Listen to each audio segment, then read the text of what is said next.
ते बोलतील 2 मिनिटं, त्यानंतर ह्या सभेचे अध्यक्ष बोलतील. आज ज्या कामासाठी आपण सर्वजण ग्रामसभेच्या रूपाने ह्या ठिकाणी जमा झालेले आहेत, त्यांना जे आपले सहकारी शेजूळ कुटुंबातील असतील किंवा घोडे कुटुंबातील असतील, त्यांना श्रद्धांजली देण्यासाठी आपण सर्वजण या ठिकाणी जमा झालेलो आहोत. आणि साळी कुटुंबातील सुद्धा कृष्णाभाऊ यांना साईबाबांचा आशीर्वादाने त्यांना पण लवकर बरं वाटावं अशी सुद्धा या ठिकाणी मी बाबांकडे प्रार्थना करतो. तक्रारी अनेक आहेत. मागेच नामदार साहेबांनी जी मीटिंग घेतली, डॉक्टर सुजय दादा असतील, आणि त्यांनी स्पष्ट सांगितलं, सर्व अधिकाऱ्यांना सांगितलं, आमच्यासारख्या कार्यकर्त्याला पण सूचना केलेल्या आहेत की शिर्डीत आता कोणाची गय केली जाणार नाही. संपूर्ण जे काय गैरकानूनी जे काय धंदे चालू आहे बेकायदेशीर, हे सर्व बंद झाले पाहिजे अशा पद्धतीचे सूचना त्यांनी या ठिकाणी केलेल्या आहेत. आता आलेले शिर्डी पोलीस स्टेशनचे जे पोलीस निरीक्षक आहेत, PI police inspector Ranjit Galande साहेब, सुदैवानं त्यांनी यापूर्वी शिर्डीत काम केलेलं आहे. एक चांगला तरुण या ठिकाणी अधिकारी आपल्याला मिळालेला आहे आणि आम्हाला खात्री आहे की आपण नक्की या ठिकाणी चांगलं काम करणार. डेप्युटी साहेब या ठिकाणी आहे, वमने साहेब, माझी विनंती आहे त्यांना, तुम्ही सुद्धा पोलिसी खाक्या सातत्याने लोकांना दाखवला पाहिजे. आता ह्या पूर्वीचे जे होते कुंभार साहेब, म्हणजे खाली सगळे पोलीस आणि एकटा रायरन, मला तर असं म्हणजे इतकं कमाल वाटली खरंच. कधी गेलं ना, सकाळी जर गेलं ना, साहेब तुमची वाट बघत होतो, कुठे गेले, या ना दादा बसा ना, या ना दादा बसा. अहो पण गेले कुठं होत तुम्ही? मी मंदिरात गेलो दर्शन. समजा दुपारी गेलो ना, हो साहेब बऱ्याच वेळचं थांबलो मी, कुठं होत तुम्ही? आरतीला गेलो होतो. अरे बाबा, तुला आरतीला दर्शनाला आणलं का इथं लोकांचं रक्षण करायला आणलं? चहा घ्या, कॉफी घ्या, म्हणजे सगळं पोलीस स्टेशनचं वाट लावली होती तुम्हाला सांगतो. आणि हे सगळं होत असताना आम्ही वारंवार त्यांना सांगत होतो की काहीतरी घटना घडली तर फार अंगलट येईल बरं का. पण काय काही कुणी मोजायलाच तयार नाही. मला एक दीपक वरवळेंचं आहे ना बोलणं फार पडलं. हे बघा, आमचा काही विरोध नाही तुम्हाला कोणाला व्यवसाय करण्याबाबत, 100% तुम्ही व्यवसाय करा. शिर्डीत राहणारा नागरिक जो मतदार आहे आणि शिर्डीत राहतो, त्याला शिर्डीबद्दल प्रेम आहे, त्याला बाबांबद्दल प्रेम आहे आणि तो साई भक्तांना लुटणार नाही एवढी आम्हाला खात्री आहे. पण या शहरामध्ये 80% लोक असे व्यवसाय करणारे आहेत की जे परप्रांतीय आहे आणि शिर्डी शहराच्या बाहेरचे आहेत. आमचा काय संबंध आहे त्यांना व्यवसाय करून द्यायसाठी, जागा देण्यासाठी? कशासाठी द्यायची जागा त्यांना? म्हणजे आमच्या लोकांनी नोकरीसाठी इकडे तिकडे धावपळ करायची, व्यवसायाला जागा मिळणार नाही आणि हे लोक इथं बसणार. आणि गुन्हेगारी प्रवृत्ती कशी वाढते तर कमी कष्टातनं जे काय उत्पन्न तुम्हाला मिळतं त्याच्यातनं गुन्हेगारी वाढते. आता मी शब्द वापरणार नाही, पण मला सांगा, मी शेवट सांगतो, आता पोलीस स्टेशनवर आमचा विश्वास राहिलेला नाही. हा विश्वास गलांडे साहेब आणि ओमने साहेब, तुम्ही परत कसा तुम्हाला देता येईल याची तुम्ही काळजी घ्या.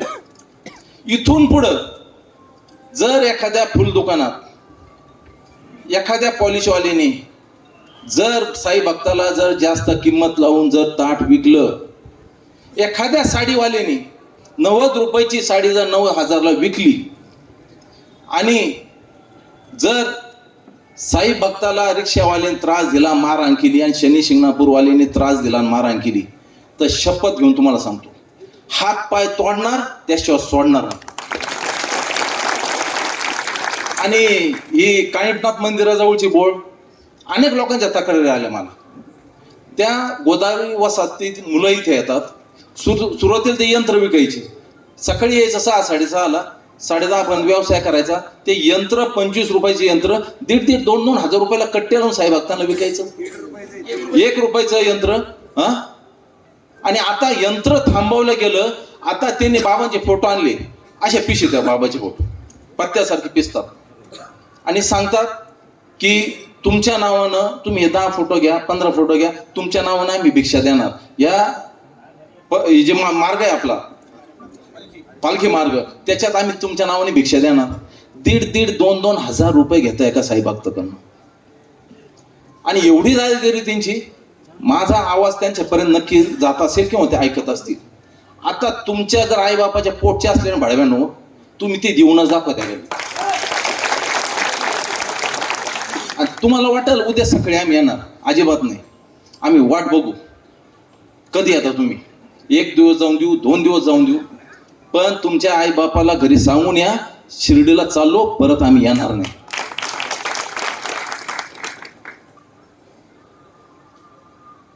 हे सगळं होत असताना